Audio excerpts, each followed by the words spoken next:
Bom dia, pessoal. Então, hoje vamos dar sequência, né, para nossa videoaula de geografia. Lembrando que a lista de chamada eu vou deixar no final ali da videoaula, tá? Eu só vou iniciar aqui a apresentação.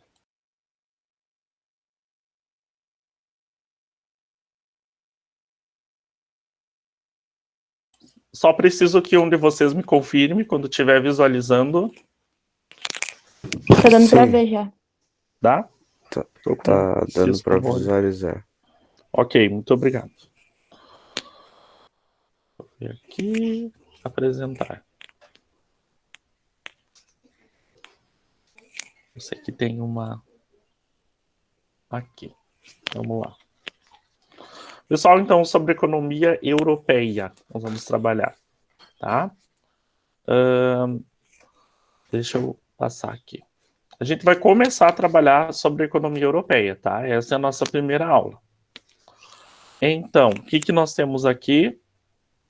Um histórico na questão econômica da Europa. Então, aqui vocês podem ver nesse mapa as antigas, né, podemos dizer, colônias, países e continentes que tiveram seus territórios colonizados por países europeus, o que a gente chama, né, das grandes potências, os países imperialistas.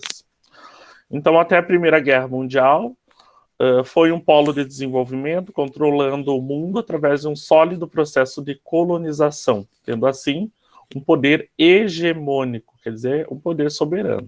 Nós sabemos, né, somos um exemplo dessa colonização aqui no Brasil. Após as duas guerras mundiais, foi perdendo como diz ali, paulatinamente o poder. Esses antigos países imperialistas. Inicia-se, então, um processo do que a gente chama de descolonização da Ásia e da África. Sabemos que o continente americano foi bem anterior, né? Encerrando um período de garantias de fornecimento de matérias-primas. A gente estuda lá no 8º ano, em Geografia e História, um estudo do que nós chamamos dos pactos coloniais, do início, né, do processo de globalização. Pactos coloniais, colônias de povoamento, colônia de exploração, que é o nosso caso aqui. A maioria dos países que foram colônias de exploração, que são os países atuais que nós chamamos de subdesenvolvidos. Não vou me deter muito para a gente dar um segmento aqui.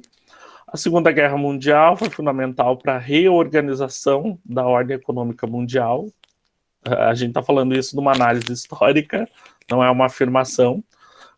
Nós temos qual o resultado do pós-Segunda Guerra Mundial? Um período, né, que nós chamamos de mundo bipolar. A gente temos um mundo multipolar, que é aquele período anterior, em que vários países se constituíam em grandes polos de poder através das suas colônias, né, da exploração de suas colônias. Com o passar do tempo, Primeira e Segunda Guerra Mundial, nós temos um mundo bipolar, em que duas potências, digamos que exerciam um grande poder de influência sobre todos os outros demais países do planeta, que são a União Soviética, a extinta União Soviética e os Estados Unidos, que na questão econômica nós chamamos de mundo bipolar, exercendo uma influência não só na questão econômica, mas ideológica, em todos os sentidos, representando o socialismo através da União Soviética e o capitalismo através dos Estados Unidos. Sabemos o resultado, né? A gente chamou hoje de mundo, se eu não me engano, unipolar, se eu não me engano, que é os Estados Unidos, que tem grande influência. No pós-Segunda Guerra Mundial, a Europa estava arrasada, até vocês têm uma imagem aqui, e necessitava se recuperar o mais rápido possível. E, no caso dos Estados Unidos, ele vê essa necessidade de recuperação ele vê como uma questão positiva, porque nós sabemos que a guerra aconteceu ali, né, entre o continente europeu e não aqui no continente americano. Os Estados Unidos, até o Brasil participou das guerras, mas os seus territórios, né, essas cidades não foram arrasadas e não tiveram essa necessidade de reconstrução. Então, para os Estados Unidos, isso foi excelente, né? Eles já viram uma oportunidade, porque eu não vou me deter muito na questão histórica, mas os Estados Unidos começam a fornecer grandes empréstimos e valores para os países os dois lados dos países da Primeira e Segunda Guerra Mundial. Então, os Estados Unidos vê a necessidade de ajudar, entre aspas, a Europa, garantindo o seu fortalecimento hegemônico capitalista, ou seja, essa bipolaridade, né, essa disputa de poder e influência para os Estados Unidos foi positiva, para impedir esse avanço do socialismo nas outras partes do mundo. Nós temos daí, eu não vou me deter, no que nós chamamos de doutrina Truman, ou Truman, que seria alguns princípios norteadores para os Estados Unidos ter essa influência e combater o que eles chamavam de socialismo. E essa influência nós temos até no Brasil, na questão histórica. Tá? Vamos ver. Nós temos o chamado Plano Marshall, acho que vocês já devem conhecer. E o que foi esse Plano Marshall? Foi digamos, esses empréstimos, né, esse auxílio que os Estados Unidos foi dando para os países europeus, tinha esse objetivo, né, de reconstruir a Europa. Mas nós sabemos que, na questão bem capitalista, o objetivo é o lucro, né, gente? Quem mais lucrou com essas grandes guerras foi os Estados Unidos. O plano apresentado pelo general George Marshall, em junho de 1947, concedia, né, esse auxílio através de empréstimos para a reconstrução do continente europeu. Frente a esse poderio norte-americano, a Europa sentia nitidamente a perda de sua autonomia e independência política. Nós temos como um exemplo bem nítido disso na questão histórica a divisão da Alemanha. A Alemanha Oriental e Ocidental, dava para ver muito bem a influência ali dos Estados Unidos. Eles praticamente abasteciam a Alemanha Ocidental. Essa situação levou os países europeus a buscarem integrar uma integração visando essa recuperação econômica, para não ficar nessa dependência, né, daquele auxílio dos Estados Unidos. Vamos seguir, então. Aí nós temos o surgimento, né? Não o surgimento direto da União Europeia, mas um início. Tá? Eu fiz aqui uma linha do tempo, bem sintética, para vocês verem como em 4 estágios, o processo de criação, digamos, da União Europeia. Nós temos o Benelux, seria um primeiro acordo lá na década de 40, então bem no início ali, como inicia lá na Bélgica, entre a Bélgica, Países Baixos, que é a Holanda, e Luxemburgo. Qual é esse objetivo desse acordo? Integrar esses 3 países em um mercado comum e único e reduzir essas tarifas aduaneiras. Então, esse é um primeiro exemplo de uma intenção de unificação dos países europeus frente à questão da influência, não só da influência dos Estados Unidos, para não ter aquela dependência econômica do exterior. Segundo estágio, nós temos a Comunidade Europeia do Carvão e do Aço, que já seria uma forma, né, eu coloquei ali, uma Europa organizada. Depois, nós temos ali, foi criada em 1952, a criação dessa Comunidade Europeia do Carvão e do Aço estava ligada a esse plano Schuman. E que seria o plano Schuman? Se eu não me engano, era um primeiro-ministro alemão ou francês, se não me engano. Era já um planejamento econômico do governo francês para integrar essa produção siderúrgica entre 6 países. Aqui, então, vocês viram que começou com 3 e foi seguindo mais países. Terceiro estágio, lá no finalzinho ali da década de 50, nós temos o mercado comum europeu ou a Comunidade Econômica Europeia.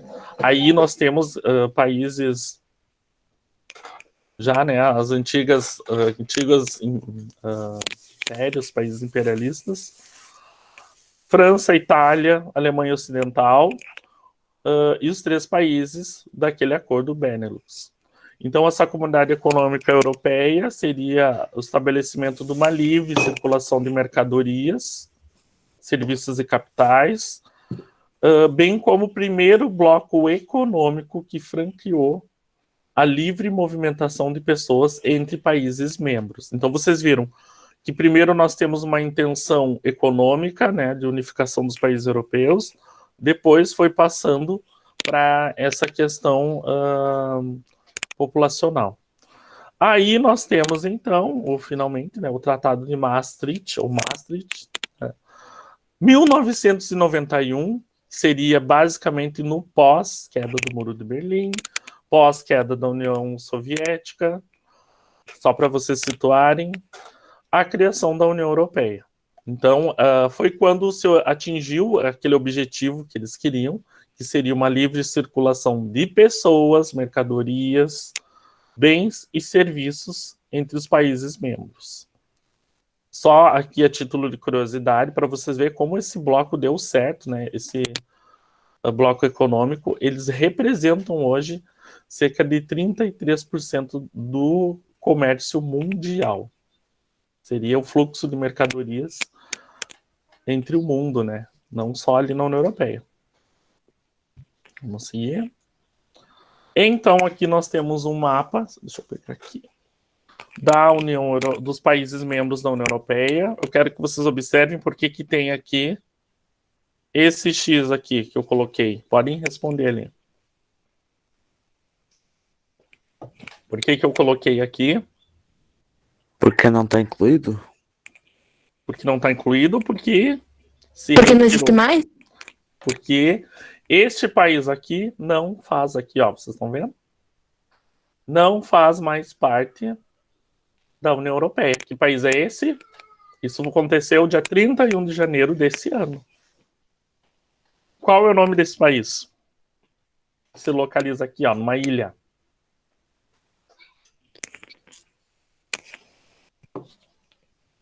Inglaterra?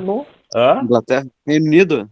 Reino Unido. A gente tem, né, aquela coisa Inglaterra, mas é o Reino Unido, é o conjunto, né, dessas ilhas, esses territórios que ficam em ilhas, nós chamamos de Reino Unido. Nesse conjunto temos a Inglaterra, temos o País de Gales, etc. Então eu tive que riscar aqui, né, para vocês verem como foi recente. Dos 28 países, nós temos agora, se não me engano, 27 países, com a saída do Reino Unido. Isso que a gente vai falar agora. Eu preparei aqui um materialzinho bem interessante. O Brexit. Já ouviram falar desse termo em inglês? O que quer dizer Brexit? Ninguém lembra?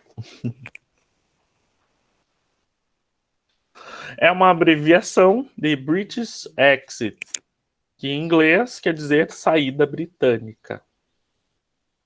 Que seria, né, a saída da União Europeia. Então, quais foram os principais motivos ali da saída do Reino Unido da União Europeia? Crise do euro, a questão energética, né? Só que essa questão energética nós vamos trabalhar na próxima aula, tem no livro. Quais foram as discussões que ocorreram nesse período, né, de lá entre 2016 até esse ano? Seria uma discussão na questão da livre circulação de pessoas, bens, serviços e capital. E também a discussão sobre as fronteiras da Irlanda. Isso, gente, essa discussão, mesmo com a saída do Reino Unido, ali da União Europeia, até hoje ela está acontecendo. Não é uma saída assim, saiu. O país já saiu, né? Mas é um processo bem assim, não é lento. Ainda está acontecendo essa saída. Eu fiz uma linha do tempo assim bem resumida para vocês terem uma noção do que foi isso, o que aconteceu. Primeiro ocorreu um plebiscito lá no Reino Unido, em que 52% dos eleitores votaram pela saída para deixar a União Europeia para o Reino Unido. Tem muito estudo sobre isso, até desde o início eu venho acompanhando, de que dizem que quem votou, que essa maioria, né, é um pouco mais da metade da população do Reino Unido que votou, dos eleitores, eu estou dizendo. Mas tem uma discussão bem grande em cima disso, de que quem votou não foi a população jovem, e sim as populações mais velhas. E aí tem a ver com questões políticas partidárias deles lá, mais conservadoras, e também a questão da xenofobia. Vocês lembram o que é xenofobia? É o preconceito com a galera que não é da mesma raça ou do mesmo país e tal. Preconceito com estrangeiros. Nós temos isso bem acentuado, e não só na Inglaterra, no Reino Unido, mas como em vários países, até no Brasil. Só que lá é bem acentuado essas questões. Até recentemente, eu estava vendo uma reportagem de um brasileiro que estava trabalhando nesses aplicativos de comida, de bicicleta, e ele foi atropelado e não teve nenhum auxílio da pessoa que atropelou, e dizem que isso pode ter sido um caso por questões de xenofobia. Tá, voltando aqui então, em junho de 2016 tivemos essa eleição, esse plebiscito, aliás, em que 52% dos eleitores do Reino Unido votaram pela saída da União Europeia. Em março de 2019, vocês viram, né? Olha quanto tempo demorou nesse processo. Mais de 4 anos, se não me engano. Quase 4 anos depois. 3, 4 anos. Lá foram ocorrendo várias negociações entre os seus primeiros ministros até chegar aqui com a Theresa May. E ela foi, não sei se vocês acompanham nas notícias, acompanharam, ela foi tentando, junto ao parlamento lá do Reino Unido. Vocês sabem que eles têm uma estrutura um pouco diferente. Então, foram tendo várias negociações até se chegar a um acordo de que, um agendamento de que lá no dia 29 de março, ocorreu como é que a gente chama aqui?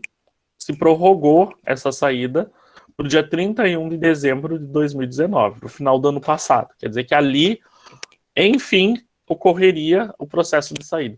Por que isso é tão lento, gente? Porque isso envolve muita a questão econômica, a mobilidade das pessoas, né? Vocês sabem que os países, nós aqui no Brasil, nós temos um território gigantesco, né? Em questões bem assim geográficas. Já nesses países europeus, como ele são vários países, né, bem próximos que ficam, não é a mesma situação. Então o processo ele é bem mais longo para poder organizar essa questão econômica e mobilidade das pessoas. Então nós temos ali, não deu muito certo, até chegar o momento em que essa primeira-ministra, Theresa May, renuncia o seu cargo. Quer dizer que ela chegou ao limite das negociações, não conseguiu êxito. Opa, deixa eu voltar aqui. E lá é diferente, né? Não teve eleição, é o partido que indica, se eu não me engano. O Boris Johnson, que é atualmente, né, o primeiro-ministro da Inglaterra, em julho, logo depois, foi indicado como primeiro-ministro. Olha que bem legal isso, né? Bem interessante. Ele fez uma solicitação para a rainha, né? Mas isso parece, se eu não me engano, foi tudo. É uma questão formal, não é uma coisa assim bem séria. É só uma questão formal ali, uma formalidade, em que ele solicitou a suspensão do parlamento. E foi atendido, mas isso, como eu falei, foi uma questão formal. E ele foi pressionando, né, até se chegar a novas eleições do parlamento, e quando teve essas novas eleições, ele conseguiu maioria, né, do seu partido no parlamento lá do Reino Unido. E com a maioria, né, do seu partido, ele conseguiu aprovar finalmente essa saída oficial do Reino Unido na União Europeia, que ocorreu dia 31 de janeiro agora desse ano. Até eu quis colocar aqui, ó, foi bem interessante, eu vi, não sei se vocês viram a notícia, a imagem da bandeira do Reino Unido sendo retirada dos edifícios, dos prédios da União Europeia lá em Bruxelas, às 23 horas. Bem interessante isso, bem recente. Então, só a título de curiosidade, né? Eles ainda tá ocorrendo, né? Acordos para ver como é que vai ficar a situação da União Europeia, a relação entre o Reino Unido e a União Europeia depois, né, da saída. E esses acordos, esse acordo aí final, possível acordo final, inclui um pagamento, uma indenização de cerca de aqui 191 bilhões. Eu fiz a conversão de reais por quebra de contrato. Então, tem muita discussão ainda em cima desse assunto aí, dessa indenização. Também quis colocar a título de curiosidade, isso até foi anterior à crise na Grécia, que tem muita similaridade com o nosso país, com o que aconteceu e acontece com o Brasil. No final de 2009, no pós-crise, né, o mundo teve uma grande crise econômica bem parecida com aquela crise na década de 30, aquela bolha financeira. Depois vocês podem conversar melhor com o prof de História. Se descobriu lá no final de 2009 que o país maquiava, o governo, né, maquiava as suas contas e tinha uma dívida maior do que a declarada. Para vocês verem qual a similaridade com o que aconteceu aqui no Brasil lá em 2016, quando o impeachment da presidente aqui do Brasil. Foi quase a mesma coisa. Com isso, o país recorreu à União Europeia e ao FMI, só que nós aqui no Brasil não temos, né, uma União Europeia, temos o FMI, um auxílio, né, de cerca de 273 bilhões de euros. Quer dizer, não, isso foi um primeiro auxílio. Depois foram ocorrendo mais auxílios, que impuseram cortes de gastos públicos e reformas econômicas. Por que que é... Eu só vou falar um pouquinho disso, porque no ensino médio vocês vão estudar muito mais. Dá para fazer um paralelo com o que aconteceu no Brasil, por exemplo. Se aqui no Brasil não tivesse ocorrido aquela reforma lá da Previdência, que se defendeu muito, nós estaríamos indo para estamos indo para o mesmo caminho da Grécia. Só que no caso do Brasil, nós não temos uma União Europeia para nos auxiliar economicamente. Só o FMI. O que aconteceu para poder se reestruturar, né, para o país poder voltar a respirar na questão econômica? Cortes de gastos, as reformas econômicas, e isso é o que está acontecendo aqui no Brasil hoje. Se não ocorresse, nós estávamos indo para o mesmo caminho da Grécia. Eu sei que teve um período lá na Grécia em que as pessoas, por exemplo, professores, foram lá no banco, digamos, tem um salário X que recebe, foi lá no banco, tinha um limite de valor que tu podia sacar do teu salário, mesmo que tendo um salário, porque o banco não tinha dinheiro. Bem interessante isso. Vamos seguir. Então aqui, já indo para finalzinho, lá no livro, na página, até eu peguei aqui o livro, na página 126, nós temos um mapa das atividades econômicas do continente europeu de 2010. Eu não consegui, infelizmente, eu não consegui um mais recente.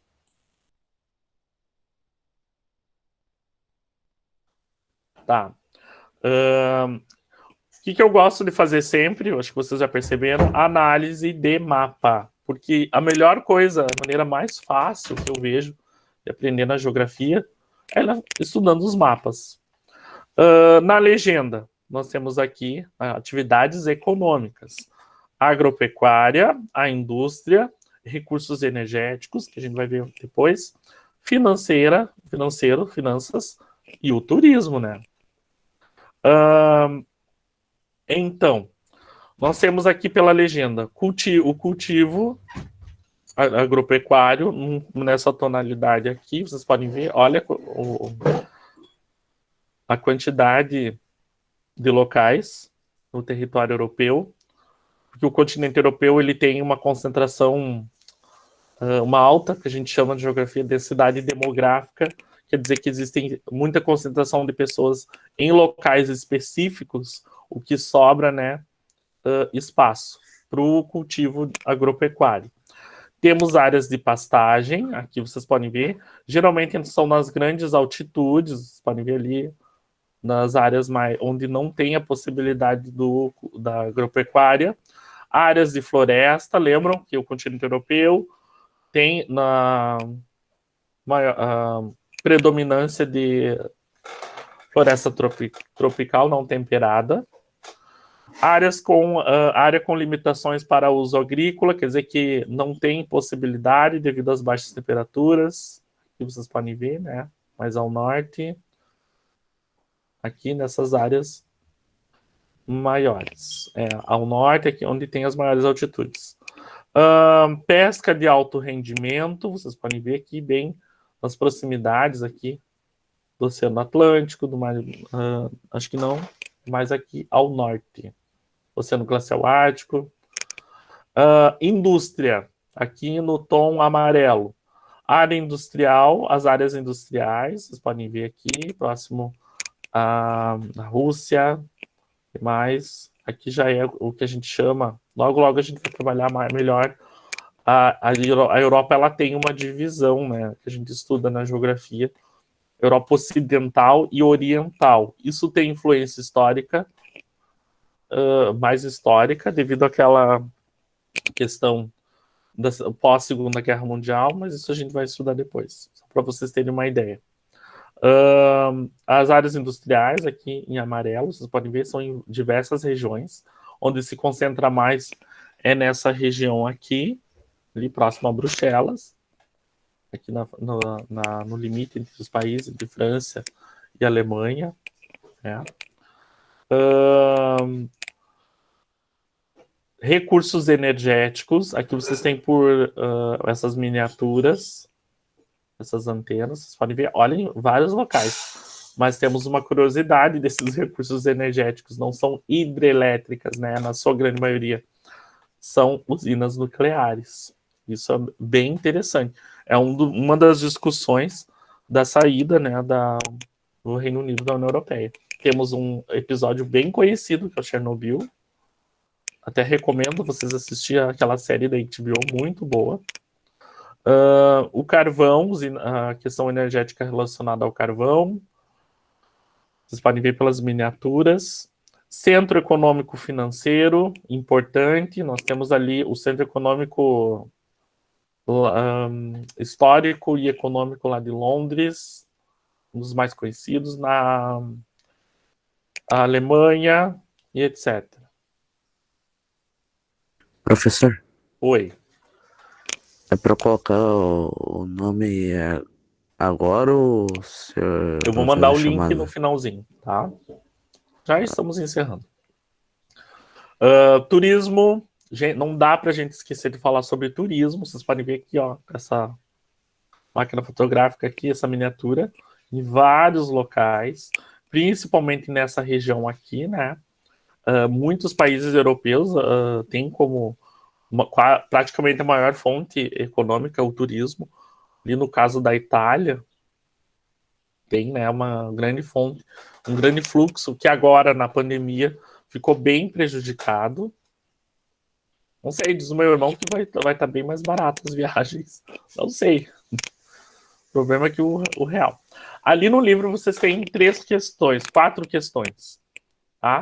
Eu não vou colocar respostas, a gente vai analisar o mapa e eu vou falando junto com vocês as respostas, tá? O que pergunta ali?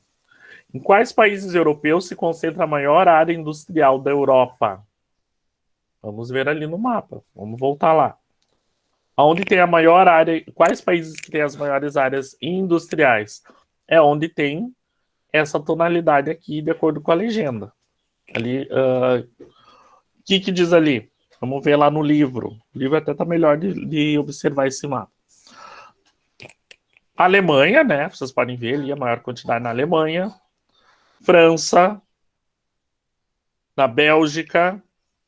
Essa região aqui, ó. Estão vendo onde tem a maior?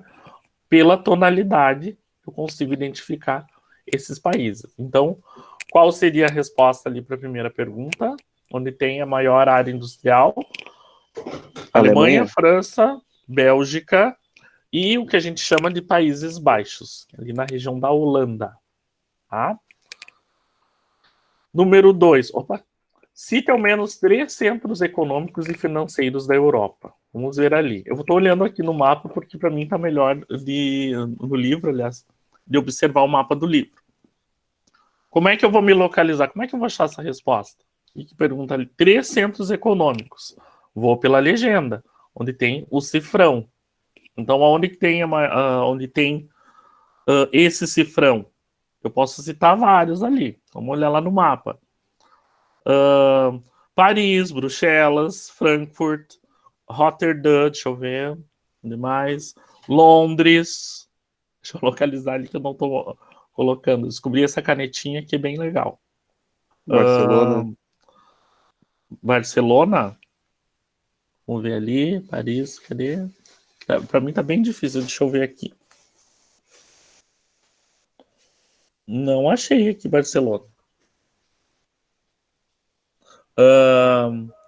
Paris, Bruxelas, Rotterdam, Frankfurt. Aquele debaixo É onde tem o cifrão. Aonde? do Bruxelas e, tipo, na direita do Genebra. Parece que tem uns 3 cifrão junto. Sim. Ah, mas vocês entenderam, né? É onde tem esses cifrões. Vocês viram que a maior parte é nessa região aqui? Bem interessante isso. Próxima pergunta. As maiores áreas de pastagem concentram-se nos países da Europa Ocidental ou Oriental? Aí é um tema que a gente vai trabalhar logo na sequência. Mas como é que eu sei onde é Europa Oriental e Ocidental? Eu me localizo... Ninguém sabe responder. Europa Ocidental e aqui Europa Oriental. Opa, voltando ali. Então, aonde que eu tenho a maior concentração de pastagem? Vamos ver lá na legenda. Pastagem é nessa tonalidade aqui. Nós vemos aqui, né? Nessa região, ou seja, Europa Ocidental. A gente vai trabalhar logo mais sobre isso.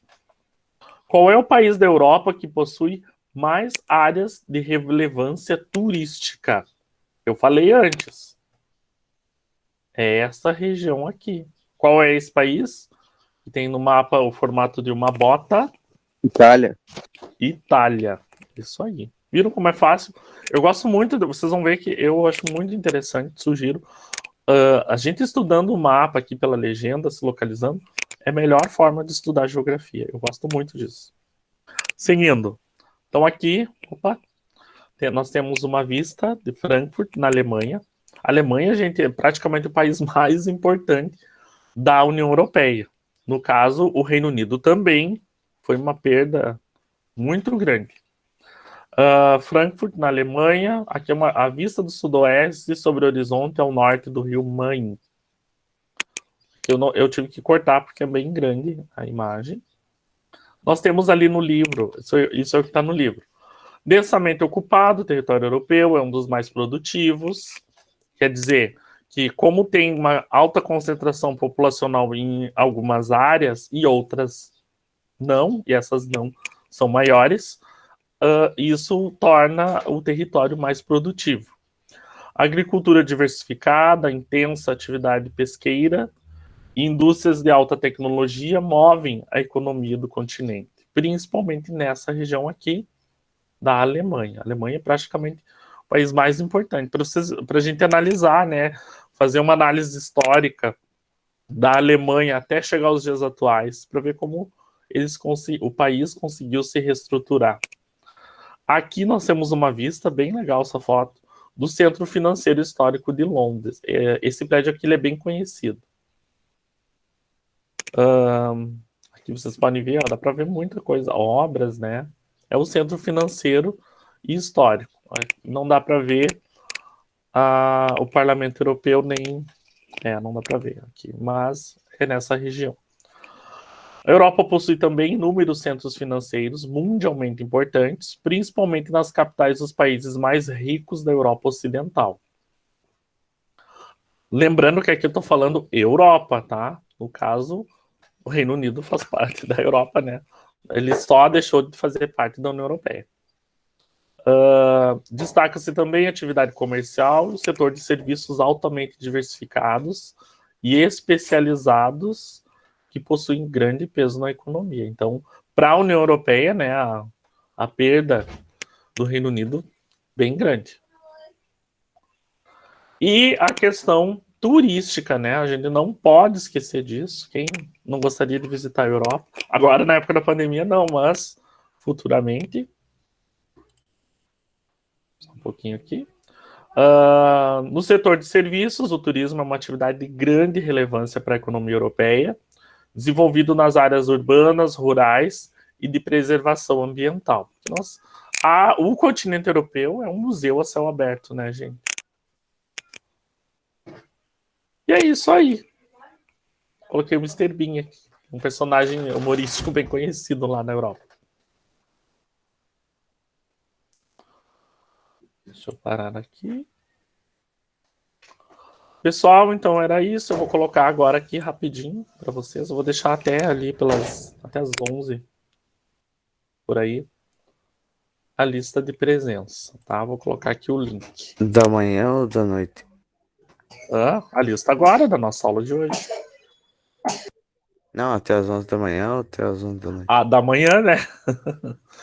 Pessoal, ali cliquem, eu vou colocar de novo aqui o link, não é para colocar o nome, é para clicar no link e preencher a lista de presença, tá?